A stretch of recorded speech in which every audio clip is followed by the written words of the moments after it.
AP CM Chandrababu మరోసారి ఢిల్లీకి వెళ్లారు. ఇవాళ ప్రధాని నరేంద్ర మోదీ అధ్యక్షతన జరిగే నీతి ఆయోగ్ సమావేశంలో ఆయన పాల్గొననున్నారు. ప్రధానంగా రాష్ట్ర ఆర్థిక పరిస్థితులతో పాటు ఏపీ జీవనాడిగా పేరుగాంచిన పోలవరం, రాజధాని అమరావతిపై సీఎం చంద్రబాబు ప్రధాని మోదీతో చర్చించే అవకాశం ఉంది. అలాగే బడ్జెట్లో ఏపీకి కేటాయింపులపై ప్రధాని మోదీకి సీఎం చంద్రబాబు కృతజ్ఞతలు తెలుపనున్నారు. అనంతరం ఏపీ కేబినెట్ చేసిన తీర్మానాన్ని కూడా ఆయనకు అందించనున్నారు. ఇటీవల కేంద్ర బడ్జెట్లో ఏపీ రాజధానికి 15,000 కోట్ల రూపాయలు ప్రస్తుత ఆర్థిక సంవత్సరంలో రుణంగా ఇస్తామని, మ్యాచింగ్ గ్రాంట్ రాష్ట్ర ఆర్థిక పరిస్థితిని పరిగణలోకి తీసుకుని కేంద్రమే ఇచ్చే విధంగా చేస్తామని కేంద్ర ఆర్థిక మంత్రి నిర్మలా సీతారామన్ ప్రకటించారు. పోలవరం జాతీయ ప్రాజెక్టు కావడంతో దానిని పూర్తి చేసే బాధ్యత కేంద్ర ప్రభుత్వమే తీసుకుంటుంది అని కూడా అందులో హామీ ఇచ్చారు. ఇక రాజధాని అమరావతిని కలుపుతూ రైల్వే లైన్ కోసం కేంద్ర బడ్జెట్లో సుమారు 2,000 కోట్ల రూపాయలు కేటాయించారు. విశాఖపట్నం చెన్నై ఇండస్ట్రియల్ కారిడార్లో మౌలిక సదుపాయాల కల్పనతో పాటు వెనుకబడిన జిల్లాలో ప్రకాశం జిల్లాను చేర్చి ఆర్థిక సాయం చేస్తామని కూడా హామీ ఇచ్చారు. ఈ నేపథ్యంలోనే వీటన్నిటినీ ఫాలో అప్ చేయడంలో ప్రధానంగా పోలవరం అంశంపై వారితో చర్చించే అవకాశం ఉన్నట్లు తెలుస్తోంది. అలాగే నీతి ఆయోగ్ సమావేశం అనంతరం ప్రధాని కేంద్ర ఆర్థిక మంత్రితో పాటు జల వనరుల శాఖ మంత్రితో సీఎం చంద్రబాబు భేటీ అయ్యే అవకాశం ఉంది. జగన్ 5 ఏళ్ల పాలనలో రాష్ట్రంలో అభివృద్ధి జాడలేదు. పాత పథకాలకే పేర్లు, అమలు తీరు మార్చి బటన్ నొక్కడం మినహా పెద్దగా చేసిందేమీ లేదు. అయినా అడ్డగోలుగా అప్పులు చేసి రాష్ట్రాన్ని అప్పుల కుప్ప చేశారు. ప్రస్తుతం ఆంధ్రప్రదేశ్ మొత్తం అప్పులు 9.74 లక్షల కోట్లు కాగా తేలాల్సిన లెక్కలు ఇంకా చాలానే ఉన్నాయి. ఇక జగన్ 5 ఏళ్ల విధ్వంసకర పాలనలో భారీగా జరిగిన ఆర్థిక నిర్వహణ లోపాలపై శుక్రవారం అసెంబ్లీలో ముఖ్యమంత్రి చంద్రబాబు శ్వేతపత్రాన్ని విడుదల చేశారు. ఇంకా తవ్వాల్సినవి ఉన్నాయని, పూర్తి సమాచారం రాలేదని తెలియజేశారు. అప్పుల బకాయిల వివరాలు, అసలు వడ్డీ చెల్లింపులు, పెండింగ్ బిల్లులు తదితర వివరాలు వెల్లడించారు. పెండింగ్ బిల్లులు మొత్తం 1.35 లక్షల కోట్లు ఉన్నాయని చంద్రబాబు వెల్లడించారు. రాష్ట్ర పునర్నిర్మాణానికి ఎమ్మెల్యేలు, మంత్రులు, ప్రజలు సలహాలు ఇవ్వాలని చంద్రబాబు కోరారు. దీంతో జగన్ రెడ్డికి శ్వేతపత్రాల హీట్ తగిలింది. ఇక సీఎం చంద్రబాబు అసెంబ్లీలో ఆర్థిక పరిస్థితిపై శ్వేతపత్రం విడుదల చేస్తున్న సమయంలోనే తాడేపల్లి ప్యాలెస్ లో ఎమ్మెల్యే జగన్ రెడ్డి రాష్ట్ర ఆర్థిక పరిస్థితిపై పవర్ పాయింట్ ప్రెజెంటేషన్ ఇచ్చారు. చంద్రబాబు లేని అప్పులను ఉన్నట్లుగా చూపిస్తూ గ్లోబల్స్ ప్రచారం చేస్తున్నారని జగన్ మండిపడ్డారు. ఇక జగన్ కాకమ్మ లెక్కలపై స్పందించిన కూటమి పక్షాల నేతలు దమ్ముంటే అసెంబ్లీకి వచ్చి చర్చించాలని డిమాండ్ చేశారు. అన్ని వివరాలను కూర్చోబెట్టి జగన్ కు వివరిస్తామని అన్నారు. వైసీపీ అధినేత జగన్ పై సీఎం చంద్రబాబు సీరియస్ అయ్యారు. హత్యకు గురైన వారి పేర్లు ఇవ్వాలని అసెంబ్లీ వేదికగా డిమాండ్ చేశారు. రాజకీయ ముసుగులో ఎదురుదాడి చేయడం కాదన్న చంద్రబాబు పేర్లు ఇస్తే విచారణ జరిపిస్తామని అన్నారు. ఇక గత ప్రభుత్వంలో జరిగిన హత్య కేసులను కూడా రీఓపెన్ చేయిస్తామని, అసెంబ్లీకి వచ్చి ప్రభుత్వాన్ని ప్రశ్నించాలని జగన్ కు చంద్రబాబు సవాల్ విసిరారు. ఇక తప్పు చేసిన వారిని తప్పకుండా శిక్షిస్తామని చంద్రబాబు స్పష్టం చేశారు. అప్పుల గురించి కూడా జగన్ పచ్చి అబద్దాలు చెబుతున్నారని అన్నారు. బటన్ నొక్కి నేరుగా డబ్బులు విడుదల చేశాము అన్న జగన్ మిగిలిన డబ్బులు ఏమయ్యాయి అని చంద్రబాబు నిలదీశారు. 9,73,000 కోట్ల రూపాయలు అప్పులయ్యాయని, ఇంకా చాలా విభాగాల్లో అప్పులు ఉన్నాయని, వీటన్నిటిని కూడా వెలికి తీస్తున్నాము అని చంద్రబాబు వివరించారు. తప్పు చేసిన వారిని ఎండగట్టడంతో పాటు జనానికి ఇచ్చిన హామీలను కూడా అమలు చేద్దామని చంద్రబాబు ఎమ్మెల్యేలకు సూచించారు. జగన్ చేసే అసత్య ఆరోపణలకు సమాధానం చెప్పే స్థాయి తనది కాదని, కానీ అసెంబ్లీలో రికార్డులను కరెక్ట్ చేయాల్సిన బాధ్యత తనపై ఉంది అన్నారు. ఎమ్మెల్యేలు వచ్చి ఒక రోడ్డు అడిగితే ఇవ్వలేని దుస్థితిలో ఈ రోజు రాష్ట్ర ఆర్థిక పరిస్థితి ఉంది అని ఆవేదన వ్యక్తం చేశారు. ఇలాంటి పరిస్థితి ఎప్పుడూ ఎదుర్కోలేదు అని చంద్రబాబు ఆవేదన వ్యక్తం చేశారు. పంచాయతీలకు భారీగా నిధులున్నట్లు ఖాతాల్లో డబ్బులు కనిపిస్తున్నాయి. అయితే బ్లీచింగ్ పౌడర్ కొనేందుకు కూడా వాటిని డ్రా చేసుకోలేదని పరిస్థితి అని ఉప ముఖ్యమంత్రి పవన్ కళ్యాణ్ అన్నారు. 14-15 ఆర్థిక సంఘాల నిధుల గురించి ఎమ్మెల్యేలు కూన రవికుమార్, చింతమనేని ప్రభాకర్, విఎన్ విజయకుమార్, గోండు శంకర్, గౌరు చరితారెడ్డి అడిగిన ప్రశ్నకు ఆయన సమాధానమిచ్చారు. గత ప్రభుత్వం నుంచి ఆర్థిక నిర్వహణ తమకు వారసత్వంగా వచ్చింది. ఇది చాలా ప్రతికూలంగా మారింది. వైసీపీ ప్రభుత్వంలో పంచాయతీ నిధుల విషయంలో అనేక అవకతవకలు జరిగాయి. దీనిపై శ్వేతపత్రం విడుదల చేయాలని ఆలోచిస్తున్నాం అని పవన్ కళ్యాణ్ తెలియజేశారు. ఇక 14-15 ఆర్థిక సంఘాల నుంచి ఏపీకి 8,283 కోట్లు కేంద్రం నుంచి సకాలంలో నిధులు వచ్చినా వైసీపీ ప్రభుత్వం తన వాటా విడుదలలో జాప్యం చేసింది అని పవన్ ఆరోపించారు. సకాలంలో నిధులు ఇవ్వకపోవడం వల్ల 23,000 మంది పారిశుద్ధ్య కార్మికులకు జీతాలు 103 కోట్లు పెండింగ్ లో ఉన్నాయి అన్నారు. గ్రామ పంచాయతీల అనుమతి లేకుండా 2,281 కోట్లను నేరుగా డిస్కంలకు చెల్లించారు అన్నారు. ఆర్థిక సంఘం నిధుల కోసం పంచాయతీలను పీఎఫ్ఎంఎస్ తో అనుసంధానం చేయకుండా నిర్లక్ష్యం చేసింది అని పవన్ కళ్యాణ్ ప్రకటించారు. ఏపీ శాసనసభ మొదటి సమావేశాలు శుక్రవారం ముగిశాయి. ఈ నెల 23 నుంచి 26వ తేదీ వరకు జరిగిన సమావేశాల గణాంకాలను స్పీకర్ అయ్యన్న పాత్రుడు వెల్లడించారు. మొత్తంగా 6 రోజులు జరిగిన సమావేశాల్లో సభా కార్యకలాపాలు 27 గంటల 22 నిమిషాల పాటు కొనసాగాయి.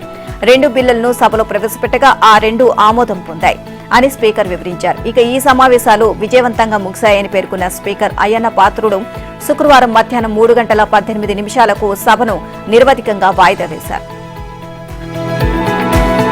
మాజీ ముఖ్యమంత్రి వైసీపీ అధ్యక్షుడు వైఎస్ జగన్మోహన్ రెడ్డి అసెంబ్లీపై అలకబూనారు. తనకు ప్రతిపక్ష నేత హోదా ఇచ్చేదాకా సభకు వచ్చేది లేదు అని స్పష్టం చేశారు.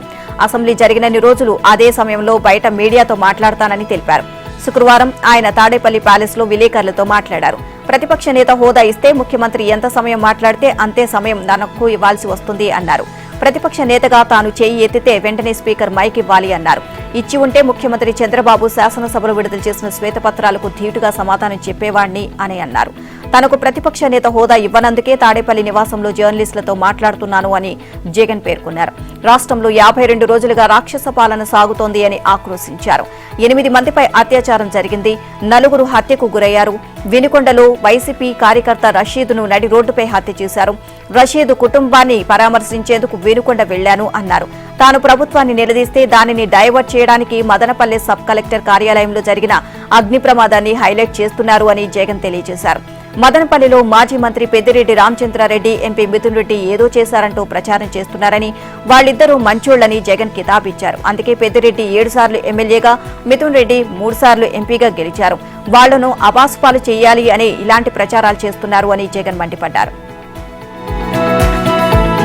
వైసీపీ 5 ఏళ్ల పాలనలో రాష్ట్రంలో చోటు చేసుకున్న ఆర్థిక, సామాజిక విధ్వంసంపై కొత్త ప్రభుత్వం మొత్తంగా 7 శ్వేతపత్రాలు విడుదల చేసింది. ఆయా అంశాల్లో పరిస్థితులను ప్రజల ముందుంచేందుకు వీలుగా శ్వేతపత్రాలను ప్రకటిస్తామని చంద్రబాబు ముందే ప్రకటించారు.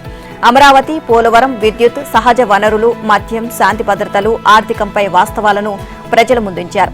వీటిలో 4ంటిని విలేకరుల సమావేశాల్లో, మిగిలిన 3ంటిని అసెంబ్లీ వేదికపై విడుదల చేశారు. అయితే అధికార వర్గాల నుంచి ఇంకా పూర్తి సమాచారం రాలేదని ముఖ్యమంత్రి చంద్రబాబు పేర్కొన్నారు. సహజ వనరులకు జరిగిన దోపిడీలో సంబంధిత శాఖల నుంచి సమాచారం రాబట్టడానికి ఉన్నతాధికారులు చాలా శ్రమించాల్సి వచ్చింది. ఆర్థిక శాఖలో పెండింగ్ బిల్లుల సమాచారం రాబట్టడం కొత్త ప్రభుత్వానికి తలకు మించిన భారమైంది. ఇక రాష్ట్ర ఆర్థిక పరిస్థితి సహకరించినప్పటికీ సూపర్ 6 అమలు చేస్తున్నామని చంద్రబాబు స్పష్టం చేశారు. ఆగస్టు 15వ తేదీన 100 అన్న క్యాంటీన్లు ప్రారంభిస్తున్నామని అన్నారు. పీపీపీ, వీజీఎఫ్ విధానంలో రోడ్లు వేయాలి అన్న ఆలోచన ఉంది అని చెప్పారు. టోల్ గేట్లు పెట్టి లారీలు, కార్లు, బస్సులకు మాత్రమే టోల్ వసూలు చేసి ఆ డబ్బును వీజీఎఫ్ కింద అందించాలి అన్న యోచనలో ఉన్నామన్నారు. రాష్ట్రంలో తలసరి ఆదాయం పెరగలేదు, కానీ జగన్తో సహా వైసీపీ నేతల ఆదాయం లక్షల రెట్లు పెరిగింది అని చంద్రబాబు మండిపడ్డారు.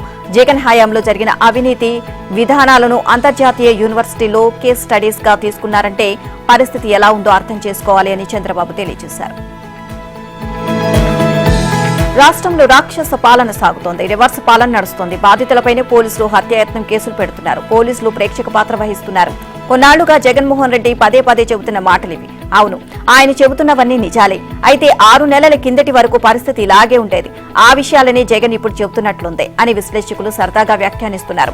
అరాచకం, అన్యాయం, దౌర్జన్యం, రాష్ట్రపతి పాలన విధించాలి, ప్రజాస్వామ్యం చచ్చిపోయింది అంటూ విపక్షంలోకి వచ్చిన రోజు నుంచే జగన్ వాపోతున్నారు. తన 5 ఏళ్ల పాలన గురించే జగన్ ఈ మాటలు అంటున్నట్లుంది అని ఆయన వ్యాఖ్యలు వింటుంటే నాటి పరిస్థితులు మళ్లీ కళ్ల ముందు కదలాడుతున్నాయి అని జగన్ బాధితులు పేర్కొంటున్నారు. పెద్దిరెడ్డి రామచంద్రారెడ్డి, మిథున్ రెడ్డి పలుమార్లు ఎన్నికల్లో గెలిచారు కాబట్టి వాళ్లు మంచోళ్లు అంటూ జగన్ చేసిన సూత్రీకరణ కూడా నవ్వు తెప్పిస్తోంది. తాజా ఎన్నికల్లో 164 మంది వైసీపీ అభ్యర్థులు ఓడిపోయారు. 21 మంది ఎంపీ అభ్యర్థులు పరాజయం పాలయ్యారు. అంటే వాళ్లంతా చెడ్డోళ్లు అని జగన్ ఒప్పుకున్నట్లేనా? ఎన్నికల ప్రచార సభలో పిన్నెల్లి రామకృష్ణారెడ్డిని మంచోడు అన్నప్పుడే జగన్ భాషలో మంచి, చెడుకు అర్థాలు వేరని తేలిపోయింది. చంద్రబాబు, అచ్చెన్నాయుడు, అయ్యన్న పాత్రుడు వరుసగా ఎన్నికల్లో గెలుస్తున్నారు. వాళ్లపై జగన్ కేసులు బనాయించారు. మరి ఆయన సూత్రీకరణ ప్రకారం మంచి వాళ్లపైన కేసులు పెట్టకూడదు కదా? ఇవే కాదు, దాదాపు 2 గంటల ప్రెస్ మీట్ లో జగన్ అనేక అంశాలను అసంబద్ధంగా, గజిబిజిగా మాట్లాడారు. జగన్ తన సొంత పత్రికకు 5 ఏళ్ల పాటు జనం సొమ్మును దోచిపెట్టారు. గత ప్రభుత్వంలో సాక్షి పత్రికకు ఏకంగా 371 కోట్ల విలువైన ప్రకటనలు ఇచ్చారు. మిగిలిన అన్ని పత్రికలకు కలిపి 488 కోట్ల విలువైన ప్రకటనలు జారీ చేశారు. ఆంధ్రజ్యోతికి ఉద్దేశపూర్వకంగా ప్రకటనలు ఇవ్వలేదు. శుక్రవారం అసెంబ్లీలో రాష్ట్ర ప్రభుత్వం గణాంకాలతో సహా ఈ వివరాలను వెల్లడించింది. గత ప్రభుత్వం ప్రకటనల జారీలో సర్క్యులేషన్ గా ప్రాతిపదికగా తీసుకోలేదు అని, పక్షపాత ధోరణితో ప్రకటనలు జారీ చేసింది అని తెలిపింది. ఈ మొత్తం వ్యవహారంపై విచారణ చేయిస్తామని, అవసరమైతే సభా సంఘాన్ని కూడా ఏర్పాటు చేయిస్తామని ప్రకటించింది. గత ప్రభుత్వంలో వార్తాపత్రికలకు ప్రకటనల జారీ అంశంలో పక్షపాత ధోరణిపై ఎమ్మెల్యేలు నక్క ఆనందబాబు, బెందహళం అశోక్, తెనాలి శ్రవణ్ కుమార్లు అడిగిన ప్రశ్నలపై శుక్రవారం ప్రశ్నోత్తరాల సమయంలో చర్చ జరిగింది. ఎమ్మెల్యేల ప్రశ్నలకు సమాచారం, పౌర సంబంధాల శాఖ మంత్రి కొలుసు పార్థసారథి సమాధానమిచ్చారు. జీవో 431 ప్రకారం ప్రకటనల జారీలో ఐఎన్పీఆర్ శాఖకు విచక్షణ అధికారం ఉందని, దీనిని అడ్డం పెట్టుకుని గత ప్రభుత్వంలో అడ్డగోలుగా ప్రకటనలు ఇచ్చారని తెలిపారు. పూర్తిగా పక్షపాత ధోరణితో ప్రకటనలు ఇచ్చారని అన్నారు. ఈ ఒక్క శాఖ నుంచి కాకుండా ఇతర శాఖల నుంచి కూడా భారీగా సాక్షికి ప్రకటనలు ఇచ్చారని తెలియజేశారు. ఈనాడు లాంటి పత్రికలు ప్రభుత్వం బిల్లులు ఇవ్వట్లేదు అనే కారణంతో ప్రకటనలు వద్దని చెప్పాయని తెలియజేశారు. సచివాలయాలకు సాక్షి పత్రిక వేసిన అంశం సమాచార, పౌర సంబంధాల శాఖకు సంబంధం లేదు అన్నారు. ఈ శాఖలోని అధికారులను రిలీవ్ చేయొద్దని డిమాండ్లు ఉన్నాయని, వారు రిలీవ్ కాకుండా చర్యలు తీసుకుంటామని అన్నారు. మరోవైపు జిల్లాలో జగన్ పత్రికకు జారీ చేసిన ప్రకటనల విలువ ఎంతో తెలియాలి అంటే శుక్రవారం అన్ని జిల్లాల డీపీఆర్ఓలను ప్రభుత్వం ఆదేశించింది. గోదావరి వరద బాధిత కుటుంబాలకు 3,000 రూపాయల చొప్పున నగదు, 25 కిలోల బియ్యంతో పాటు కందిపప్పు, ఉల్లిపాయలు, బంగాళాదుంపలు కిలో, 1 లీటరు పామాయిల్ కూడా తక్షణ సాయంగా అందజేస్తామని సీఎం చంద్రబాబు శాసనసభలో ప్రకటించారు. ఇళ్లలోకి వరద నీరు చేరి పునరావాస కేంద్రాల్లో ఉంటున్న వారందరికీ తక్షణ సాయం అందుతుంది అని తెలిపారు. గోదావరి వరదల వల్ల ఆయా జిల్లాల్లో వాటిల్లిన నష్టాలపై సభలో చర్చించారు. ఇటీవల కురిసిన భారీ వర్షాలకు తూర్పు, పశ్చిమ గోదావరి, కాకినాడ, కోనసీమ, ఏలూరు జిల్లాలో 1,06,000 ఎకరాల్లో వరి పంట, 4,317 ఎకరాల్లో వరి నారుమళ్లు దెబ్బతిన్నాయని సీఎం చంద్రబాబు తెలియజేశారు. తూర్పుగోదావరి జిల్లాలో 273 ఎకరాల్లో పంటలు ఇప్పటికీ వరద నీటిలోనే ఉన్నాయి అన్నారు. ఇలాంటి సమయంలో బాధితులను ఆదుకోవాల్సిన బాధ్యత ప్రభుత్వంపై ఉంది అన్నారు. ఇక పూర్తిస్థాయి వరద నష్టాలను అంచనా వేసిన తర్వాత పంటలు నష్టపోయిన రైతులకు నిబంధనల మేరకు ఇవ్వాల్సిన దానికంటే ఎక్కువే పరిహారం అందజేస్తామని ప్రకటించారు. వరద నష్టాలను త్వరగా పూర్తి చేయించాలని వ్యవసాయ శాఖ మంత్రి అచ్చెన్నాయుడు, విపత్తుల నిర్వహణ శాఖ మంత్రి అనితలను ఆదేశించారు. ఆయా జిల్లాల మంత్రులు, ఎమ్మెల్యేలు క్షేత్రస్థాయికి వెళ్లి బాధితులను పరామర్శించాలని చెప్పారు. ఏపీ రాజధాని నిర్మాణ ప్రాంతాన్ని డ్రోన్ ఫోటో కమ్ వీడియో చిత్రీకరణ చేయించాలని రాష్ట్ర ప్రభుత్వం నియమించిన టెక్నికల్ కమిటీ నిర్ణయించింది. గత ఫుటేజీ, ప్రస్తుత ఫుటేజ్ ఆధారంగా అధ్యయనం చేయాలని భావిస్తున్నారు. అమరావతి రాజధాని నిర్మాణ పనులను ఈ కమిటీ శుక్రవారం పరిశీలించింది. ప్రాథమిక అవగాహన కోసం పబ్లిక్ హెల్త్ ఈఎన్సీ ఆనందరావు నేతృత్వంలోని ఇంజనీరింగ్ టెక్నికల్ కమిటీ రాజధాని ప్రాంతాన్ని జల్లెడ పట్టింది. కమిటీ ఏర్పడిన తొలి క్షేత్రస్థాయి పర్యటన ఇది. ప్రాథమిక అవగాహన కోసం శుక్రవారం రాజధానిలో ఈ కమిటీ పరిశీలించింది. రాజధాని ప్రాంతంలో seed access road, N9, N4 రహదారులను పరిశీలించారు. మిగిలిన రహదారులు, అంతర్గత రహదారులను పరిశీలించడానికి ముళ్ల కంపలు ఉండడంతో సాధ్యం కాలేదు. ఎమ్మెల్యే, ఎమ్మెల్సీ భవనాలు, అఖిల భారత సర్వీస్ అధికారుల భవనాలు, ఎన్జీఓ భవనాలు, గవర్నమెంట్ టైప్ 1, టైప్ 2 భవనాలను పరిశీలించారు. ప్రస్తుతం ఏ స్థాయిలో ఉన్నాయో తెలుసుకునే ప్రయత్నం చేశారు. ఇక శాశ్వత సచివాలయ నిర్మాణ భవనాలను సాంకేతిక బృందం ఆశాంతం పరిశీలించింది. మొత్తం 5 టవర్ల ప్రాంతాలకు వెళ్లి పరిశీలించింది. కాంట్రాక్టు సంస్థలు ఎంతవరకు పనులు చేపట్టారు, సమస్యలు ఏమిటి అన్నది వారితో ప్రెజెంటేషన్స్ రూపంలో తెలుసుకుంటారు. అనంతరం ఏం చేయాలి అన్న దానిపై కమిటీ ముందుకు వెళ్తోంది. మరో వారం తెలంగాణ అసెంబ్లీ ఒక్కరోజు విరామం తర్వాత ఇవాళ తిరిగి సమావేశం కానుంది. గురువారం ప్రభుత్వం బడ్జెట్ ప్రవేశపెట్టడంతో దానిపై సభ్యులు అధ్యయనం చేసి ఇవాల్టి సభలో చర్చలో పాల్గొనేందుకు శుక్రవారం సెలవు ఇచ్చారు. ఇవాళ ఉదయం 10 గంటలకు శాసనసభ, శాసన మండలి సమావేశం కానున్నాయి. ఉభయ సభల్లో ప్రశ్నోత్తరాలు రద్దు చేసి నేరుగా బడ్జెట్ పద్దుపై చర్చకు అవకాశం కల్పించారు. దీంతో ఉదయం 10 గంటల నుంచి ఉభయ సభల్లో బడ్జెట్పై సాధారణ చర్చ జరుగుతుంది. ఆ తర్వాత ఉప ముఖ్యమంత్రి బట్టి విక్రమార్క సమాధానమిస్తారు. మొదట శాసనసభలో సమాధానం ఇచ్చిన తర్వాత మండలిలోనూ డిప్యూటీ సీఎం సమాధానమిస్తారు. స్థానిక సంస్థల ఎన్నికలు డిసెంబర్లో జరగనున్నాయా? ఇందుకు నవంబర్లో నోటిఫికేషన్ విడుదల కానుందా? ఈ ప్రశ్నలన్నిటికీ అవును అని అంటున్నాయి అత్యంత విశ్వసనీయ వర్గాలు. డిసెంబర్లో స్థానిక సంస్థల ఎన్నికలను నిర్వహించేలా ప్రభుత్వం అడుగులు వేస్తోంది అని, ఈ మేరకు నవంబర్లోనే ఎన్నికల నోటిఫికేషన్ విడుదల కానుంది అని ఆ వర్గాలు తెలియజేశాయి. రాష్ట్రంలో సర్పంచ్ల పదవీకాలం జనవరిలో, ఎంపీపీటీసీ, జెడ్పీటీసీ పదవీకాలం జులై మొదటి వారంలో ముగిసింది. పదవీకాలాలు ముగిసే లోపు ఎన్నికలను నిర్వహించి కొత్తవారిని ఎన్నుకోవాలి. సర్పంచుల పదవీకాలం ముగిసి ఇప్పటికే 6 నెలలు దాటేసింది. ప్రస్తుతం ఫలితంగా స్థానిక సంస్థలకు కేంద్రం నుంచి వచ్చే నిధులు ఇప్పటికే నిలిచిపోయాయి. ఈ నిధులు సాధించుకోవాలి అంటే సాధ్యమైనంత తొందరగా స్థానిక ఎన్నికలను నిర్వహించాలి అనే ఆలోచనలో సర్కార్ ఉంది. ఇక రుణమాఫీ ప్రక్రియ పూర్తయిన వెంటనే స్థానిక సంస్థల ఎన్నికలను నిర్వహిస్తామని ముఖ్యమంత్రి రేవంత్ రెడ్డి తేల్చి చెప్పారు. ఈ ప్రక్రియ ఆగస్టు 15వ తేదీ నాటికి పూర్తి కానుండటంతో ఆ తర్వాత ఎన్నికలు నిర్వహించాలని పావులు కదుపుతున్నారు. ముందుగా సర్పంచ్, తర్వాత ఎంపీటీసీ, జెడ్పీటీసీ ఎన్నికలు జరగనున్నాయి. మున్సిపాలిటీలకు మాత్రం వచ్చే ఏడాది జనవరి తర్వాత ఎన్నికల నోటిఫికేషన్ వచ్చే అవకాశం ఉన్నట్లు తెలిసింది. ధరణితో తలెత్తుతున్న సమస్యలకు శాశ్వత పరిష్కారం చూపేందుకు మరింత లోతుగా అధ్యయనం చేయాలని ముఖ్యమంత్రి రేవంత్ రెడ్డి నిర్దేశించారు. భూ సమస్యలు నానాటికి ఎక్కువ అవుతున్న నేపథ్యంలో సమగ్ర చట్టం రూపొందించాల్సి ఉంది అని స్పష్టం చేశారు. ధరణి సమస్యలు, మార్పు చేర్పులపై మంత్రులు, అధికారులతో ఆయన సచివాలయంలో సమీక్ష నిర్వహించారు. సవరణలపై కొత్త సమస్యలు తలెత్తకుండా జాగ్రత్తలు తీసుకోవాలని అధికారులకు సీఎం దిశానిర్దేశం చేశారు. ప్రజల అభిప్రాయాలు, సూచనల ఆధారంగా సమగ్ర చట్టం రూపొందించాలి అన్నారు. అవసరమైతే అసెంబ్లీలోనూ చర్చ పెడతామని అన్నారు. భూ సమస్యల పరిష్కారానికి విస్తృత స్థాయి సంప్రదింపులు చేపట్టాలని, ప్రజల నుంచి సలహాలు, సూచనలు స్వీకరించాలని ముఖ్యమంత్రి రేవంత్ రెడ్డి సూచించారు. అఖిలపక్ష సమావేశం ఏర్పాటు చేసి అందరి అభిప్రాయాలతో సమగ్ర చట్టం తీసుకురావాల్సి ఉంది అని స్పష్టం చేశారు. భూధాన్, పోరంబోకు, బంచరాయి, ఈనాం, కాంతిసీకుల భూముల సమస్యలు ఉన్న ఓ మండలాన్ని ఎంపిక చేసుకుని అక్కడ ఎదురవుతున్న సమస్యలపై అధ్యయనం చేసి సమగ్ర నివేదిక రూపొందిస్తే ఆయా సమస్యలపై పూర్తి స్పష్టత వస్తుంది అని చెప్పారు. అవసరమైతే వాటిపై శాసనసభలో చర్చించి తుది నిర్ణయం తీసుకుంటామని తెలిపారు. సమావేశంలో ధరణి సమస్యల పరిష్కారానికి ఆర్ఓఆర్ చట్టంలో తీసుకురావాల్సిన మార్పులపై అధికారులు పవర్ పాయింట్ ప్రజెంటేషన్ కూడా ఇచ్చారు. లేఅవుట్ క్రమబద్దీకరణ పథకం పెండింగ్ దరఖాస్తులకు త్వరలోనే మోక్షం లభించనుంది. దరఖాస్తుల పరిష్కారానికి జిల్లాకు బృందాన్ని ప్రత్యేకంగా నియమించనుంది. రాష్ట్ర వ్యాప్తంగా మొత్తం 33 బృందాలు ఎల్ఆర్ఎస్ పెండింగ్ దరఖాస్తులకు పరిశీలించనున్నాయి. ఎల్ఆర్ఎస్ కింద ఇప్పటికే లక్షల దరఖాస్తులు పెండింగ్ లో ఉండగా వాటి పరిష్కారంతో పాటు కొత్తగా దరఖాస్తు చేసుకునే అవకాశం కూడా కల్పించేందుకు కసరత్తు చేస్తున్నట్లు తెలిసింది. ఇప్పటికే రెవెన్యూ శాఖ మంత్రి పొంగులేటి శ్రీనివాసరెడ్డి, ఆ శాఖ ముఖ్య కార్యదర్శి సీసీఎల్ఏ నవీన్ మిత్తల్ ఉన్నతాధికారులతో ప్రత్యేకంగా సమావేశమయ్యారు. తాజాగా డిప్యూటీ సీఎం పట్టి విక్రమార్క రెవెన్యూ మంత్రి పొంగులేటితో కలిసి ఎల్ఆర్ఎస్ దరఖాస్తులపై సమీక్షా సమావేశం నిర్వహించారు. లేఅవుట్ అనుమతుల కోసం ప్రజలు చేసుకున్న దరఖాస్తులను త్వరితగతిన పరిష్కరించాలని పట్టి సూచించారు.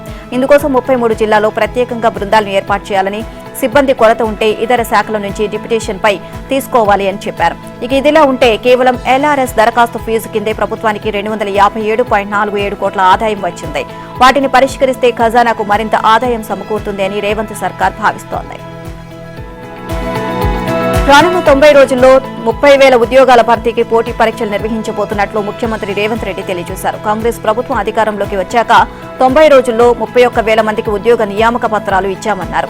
డిఎస్సీ నోటిఫికేషన్తో 11,000 టీచర్ పోస్టులు, గ్రూప్ 1, గ్రూప్ 2, గ్రూప్ 3లతో పాటు ఇతర శాఖల్లో ఖాళీలు కలిపి దాదాపు ఇంకో 30,000 ఉద్యోగాలకు పోటీ పరీక్ష నిర్వహిస్తామన్నారు. అంటే ఈ ప్రభుత్వం అధికారంలోకి వచ్చి ఏడాది తిరగక ముందే 60,000 ప్రభుత్వ ఉద్యోగాలు ఇచ్చినట్లు అవుతుంది అన్నారు.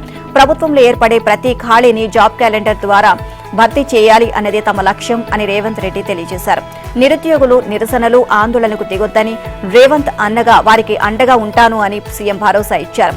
ఇక వారికేమైనా సమస్యలు ఉంటే మంత్రులు, అధికారులను కలిసి చర్చించాలి అన్నారు. వట్టినాగులపల్లిలోని తెలంగాణ రాష్ట్ర విపత్తు స్పందన అగ్నిమాపక సేవల అకాడమీలో శిక్షణ పూర్తి చేసుకున్న 483 మంది ఫైర్ మెన్ల పాసింగ్ అవుట్ పరేడ్ శుక్రవారం జరిగింది. ఈ కార్యక్రమానికి ముఖ్య అతిథిగా హాజరై గౌరవ వందనం స్వీకరించిన సీఎం ప్రత్యేక రాష్ట్ర పోరాటంలో నిరుద్యోగ సమస్య అత్యంత కీలకమైంది అని గుర్తు చేశారు. కాళేశ్వరం ప్రాజెక్టులోని కన్నేపల్లి పంప్ హౌస్ నుంచి నీటిని ఎత్తిపోసి గోదావరి ఎగువన ఉన్న రిజర్వాయర్లను నింపాలని బీఆర్ఎస్ వర్కింగ్ ప్రెసిడెంట్, మాజీ మంత్రి కేటీఆర్ ప్రభుత్వాన్ని డిమాండ్ చేశారు. రాజకీయ కక్షలకు పోయి రైతులను ఆగం చేయొద్దు అని కోరారు. ఇక పార్టీ ఎమ్మెల్యేలు, ఎమ్మెల్సీలు, నేతలతో కలిసి జయశంకర్ భూపాలపల్లి జిల్లాలోని కన్నేపల్లి పంప్ హౌస్, మేడిగడ్డ బ్యారేజీలను కేటీఆర్ సందర్శించారు. అనంతరం మీడియాతో మాట్లాడారు. వర్షాలు పూర్తి స్థాయిలో లేక రైతులు ఇబ్బంది పడుతుంటే ప్రభుత్వం భేషజాలకు పోయి కాళేశ్వరం నీటిని ఎత్తిపోయడం లేదు అని ఆరోపించారు. కన్నేపల్లి నుంచి నీటిని ఎత్తిపోసేందుకు ప్రభుత్వానికి ఆగస్టు 2 వరకు గడువు ఇస్తున్నామని, లేదంటే 50,000 మంది రైతులతో పంప్ హౌస్ ముట్టడిస్తామని కేటీఆర్ ప్రభుత్వాన్ని హెచ్చరించారు.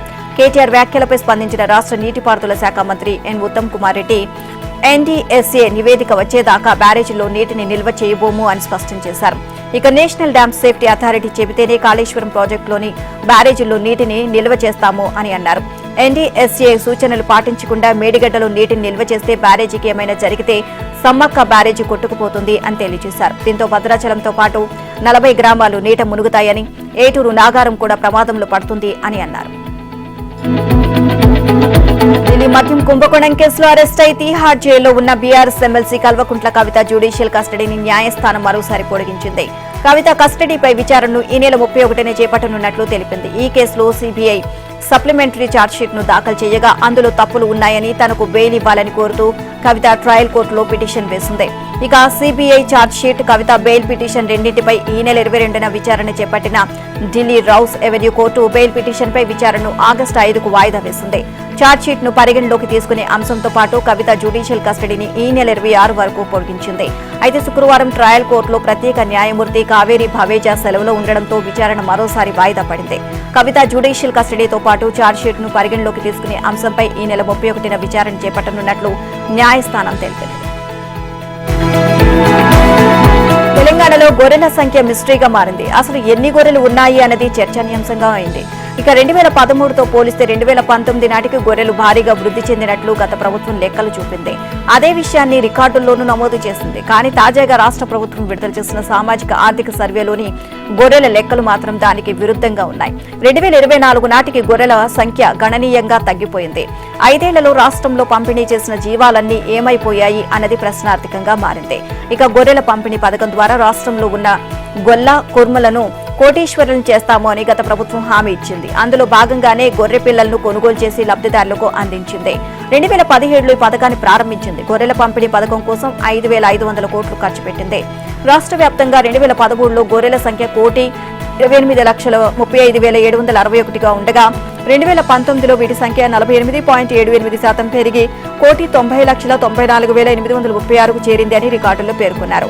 అయితే ఇటీవల గొర్రెల పంపిణీలో జరిగిన అక్రమాలను కాగ్ బహిర్గతం చేసింది. ఈ పథకం నిర్వహణ, లబ్ధిదారులకు గొర్రెల కేటాయింపు, కొనుగోలులో పెద్ద ఎత్తున అక్రమాలు జరిగాయని తన నివేదికలో పేర్కొంది. కాంగ్రెస్ అధికారంలోకి వచ్చాక 2024కి సంబంధించి పశుగణన చేపట్టింది. దీని ప్రకారం రాష్ట్రంలో గొర్రెల సంఖ్య 34.99% తగ్గిపోయి 1,24,14,299కి చేరింది. మరి పంపిణీ చేసిన గొర్రెలు ఏ త్వరలో దూరాయో అధికారులకే తెలియాలి అని ప్రభుత్వ వర్గాలు అంటున్నాయి. తుంగభద్ర ప్రాజెక్టు నిండుకుండలం దర్శనమిస్తోంది. ఎగువన కురుస్తున్న వర్షాలకు గంటకు డ్యాం నీటి మట్టం పెరుగుతుంది. దీంతో 28 గేట్లను ఎత్తి 85,805 క్యూసెక్ల నీటిని కిందకు విడుదల చేస్తున్నారు. ప్రస్తుతం 87,766 క్యూసెక్ల వరద నీరు డ్యాంలోకి వచ్చి చేరుతోంది. కర్నూలు జిల్లాలోని రాజోలి ఆనకట్ట, మాధవరం బ్రిడ్జ్ వద్ద తుంగభద్ర నది ఉధృతంగా ప్రవహిస్తోంది. తుంగభద్ర డ్యాం పూర్తిస్థాయి నీటి నిల్వ సామర్థ్యం 105.7 టీఎంసీలు కాగా ప్రస్తుతం 101.7 టీఎంసీలు నీరు వచ్చి చేరింది. ఇక ప్రాజెక్ట్ ఇన్ఫ్లో 87,766 క్యూసెక్లు ఉండగా 85,805 క్యూసెక్ల నీటిని దిగువకు విడుదల చేస్తున్నారు. ఇక అనపర్తి జిల్లా అమరచింత మండలంలోని జూరాల ప్రాజెక్టు నీటి మట్టం క్రమంగా పెరుగుతుంది. ఆల్మట్టి నుంచి నారాయణపూర్ డ్యాంకు 2,24,000 క్యూసెక్లు నీరు వస్తుండగా అక్కడి నుంచి అదే స్థాయిలో జూరాలకు వరద ప్రవహిస్తోంది. దీంతో జూరాల డ్యాంలోని 41 గేట్లు ఎత్తి 2,26,375 క్యూసెక్ల నీటిని శ్రీశైలం వైపుకు విడుదల చేస్తున్నారు. శ్రీశైలం జలాశయానికి సైతం వరద నీరు పోటెత్తింది. గంటకు జలాశయంలో నీటి మట్టం పెరుగుతుంది. ఇక శ్రీశైలం ప్రాజెక్టు పూర్తిస్థాయి నీటి మట్టం 885 అడుగులు కాగా ప్రస్తుత నీటి మట్టం 859 అడుగులకు చేరింది. కేవలం 10 రోజుల్లోనే 40 నుంచి 50 టీఎంసీల నీరు ప్రాజెక్టులోకి వచ్చి చేరింది. వరదపోటు కారణంగా ఏపీ కుడిగట్టు జల విద్యుత్ కేంద్రంలో విద్యుత్ ఉత్పత్తిని అధికారులు నిలిపివేశారు. అయితే తెలంగాణ ఎడమగట్టు జల విద్యుత్ కేంద్రంలో విద్యుత్ ఉత్పత్తిని కొనసాగిస్తున్నారు. ఇక మరోవైపు శ్రీపాద ఎల్లంపల్లి డ్యాంకు వరద పోటెత్తింది. వారం రోజుల్లో 11 టీఎంసీల వరద నీరు వచ్చి చేరింది. ప్రాజెక్టు పూర్తిస్థాయి నీటి నిల్వ సామర్థ్యం 20.175 టీఎంసీలు కాగా ప్రస్తుతం 15.6 టీఎంసీల నీరు వచ్చి చేరింది. ప్రధాని నరేంద్ర మోదీ అధ్యక్షతన నేడు నీతి ఆయోగ్ 9వ గవర్నింగ్ కౌన్సిల్ సమావేశం జరగనుంది. ఢిల్లీ రాష్ట్రపతి భవన్లో జరిగే ఈ సమావేశంలో 2047 నాటికి భారత్ను అభివృద్ధి చెందిన దేశంగా తీర్చిదిద్దుతాడానికి తీసుకురావాల్సిన చర్యలపై చర్చిస్తారు. ఇక వికసిత భారత్ 2047 అనే పేరుతో నీతి ఆయోగ్ ఇప్పటికే ఒక ఆధార పత్రాన్ని రూపొందించింది. ఈ లక్ష్యాన్ని సాధించేందుకు కేంద్ర రాష్ట్రాల మధ్య సమన్వయం, ప్రజల భాగస్వామ్యం, ప్రభుత్వ సంక్షేమ పథకాలను సమర్థంగా చేర్చడం ద్వారా గ్రామీణ, పట్టణ ప్రజల జీవన నాణ్యతను పెంచడం అవసరమని ఈ ఆధార పత్రంలో పేర్కొన్నారు. వికసిత భారత్ లక్ష్యాన్ని సాధించడంలో రాష్ట్రాల పాత్రపై సుదీర్ఘంగా చర్చిస్తారని నీతి ఆయోగ్ వర్గాలు తెలియజేశాయి. ఇక కేంద్ర బడ్జెట్ ను వ్యతిరేకిస్తున్న పలువురు ప్రతిపక్ష నాయకులు నీతి ఆయోగ్ సమావేశానికి డుమ్మా కొట్టనున్నారు. ఈ భేటీకి హాజరు కావడం లేదని తమిళనాడు సీఎం స్టాలిన్ ప్రకటించారు. ఆ తర్వాత హిమాచల్ ప్రదేశ్ సీఎం సుఖ్వీందర్ సింగ్ సఖు, ఇక కర్ణాటక సీఎం సిద్దరామయ్య, తెలంగాణ సీఎం రేవంత్ రెడ్డి కూడా గైర్హాజరవుతారని కాంగ్రెస్ పేర్కొంది.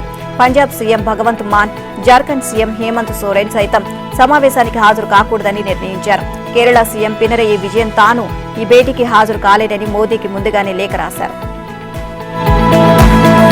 కార్గిల్ దివాస్ సాక్షిగా ప్రధాని నరేంద్ర మోదీ పాకిస్తాన్ కు గట్టి హెచ్చరికలు పంపారు. ఉగ్రవాదులను పెంచి పోషిస్తున్న దుర్మార్గపు కుట్రలు ఎన్నాటికి ఫలించవు అని ఆయన స్పష్టం చేశారు. కార్గిల్ 25వ విజయ్ దివాస్ సందర్భంగా ద్రాస్ లో యుద్ధ వీరుల స్మారకాన్ని ప్రధాని మోదీ సందర్శించారు. యుద్ధంలో ప్రాణాలు అర్పించిన సైనికులకు నివాళి అర్పించారు. వారి త్యాగాలను గుర్తు చేసుకున్నారు. ఇక అమర జవాన్ల కుటుంబ సభ్యులతో మాట్లాడారు. అనంతరం ఆయన మాట్లాడుతూ పాకిస్తాన్ పై విరుచుకుపడ్డారు. ఉగ్రవాదాన్ని సమూలంగా పెకిలిస్తామని దాయాది దేశాన్ని మరోసారి గట్టిగా హెచ్చరించారు. ఇక గతంలో పాకిస్తాన్ పాల్పడిన వికృత ప్రయత్నాలు విఫలమయ్యాయి. అయినా చరిత్ర నుంచి ఆ దేశం ఎలాంటి గుణపాఠాలు నేర్చుకోలేదు.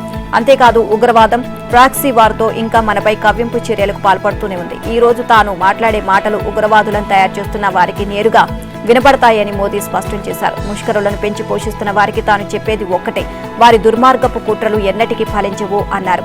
తమ దళాలు ఉగ్రవాదాన్ని నిలిపివేసి శత్రువులకు తగిన జవాబిస్తాయి అని మోదీ పాక్ను హెచ్చరించారు. అమెరికా అధ్యక్ష ఎన్నికల్లో డెమోక్రాటిక్ పార్టీ తరపున అభ్యర్థిగా భారత సంతతి అమెరికన్ కమలా హ్యారిస్ పోటీ దాదాపు ఖరారైనట్లే. ఈ క్రమంలోనే ఆమెకు ప్రజల నుంచి విస్తృత స్థాయిలో మద్దతు లభిస్తోంది. తాజాగా హ్యారిస్ కోసం నిర్వహించిన ఓ జూమ్ కాల్లో మహిళలు రికార్డు స్థాయిలో పాల్గొన్నారు. 90 నిమిషాల కంటే తక్కువ సమయం జరిగిన ఈ కాల్లోనే ఆమెకు $2 మిలియన్ పైగా విరాళాలు అందాయి. ఆన్సర్ ది కాల్ పేరుతో జూమ్ వేదికగా ఈ విరాళాల సేకరణ కార్యక్రమం నిర్వహించారు. దాదాపు గంటన్నర పాటు సాగిన ఈ కాల్లో ఏకంగా 1.64 లక్షల మంది పాల్గొన్నారు. ఇందులో సామాన్య మహిళలతో పాటు ప్రముఖ సింగర్ పింక్, నటి కాన్నీ బ్రిటన్, కమెడియన్ కరోల్ లీఫ్ వంటి ప్రముఖులు కూడా ఉన్నారు. పాప్ స్టార్ పింక్ తన విమానం నుంచి ఈ కాల్కు హాజరయ్యారు. తొలుత కమెడియన్ కరోల్ లీఫ్ $5 లక్షల విరాళాన్ని ప్రకటించగా ఆ వెంటనే విరాళాలు పోటెత్తాయి. జూమ్ కాల్ చరిత్రలోని అతిపెద్ద గ్రూప్ కాల్ ఇదే కావడం విశేషం. ఇటీవల కమలా హ్యారిస్ కోసం 2 సార్లు ఇలాంటి జూమ్ ఫండ్ రైజింగ్ కాల్స్ నిర్వహించారు. తొలి కాల్లో 44,000 మంది నల్లజాతి మహిళలు పాల్గొని $1.5 మిలియన్ పైగా విరాళాలు అందించారు. ఆ తర్వాత 50,000 మంది నల్లజాతి పురుషులతో నిర్వహించిన కాల్లో $1.3 మిలియన్ విరాళాలు వచ్చాయి.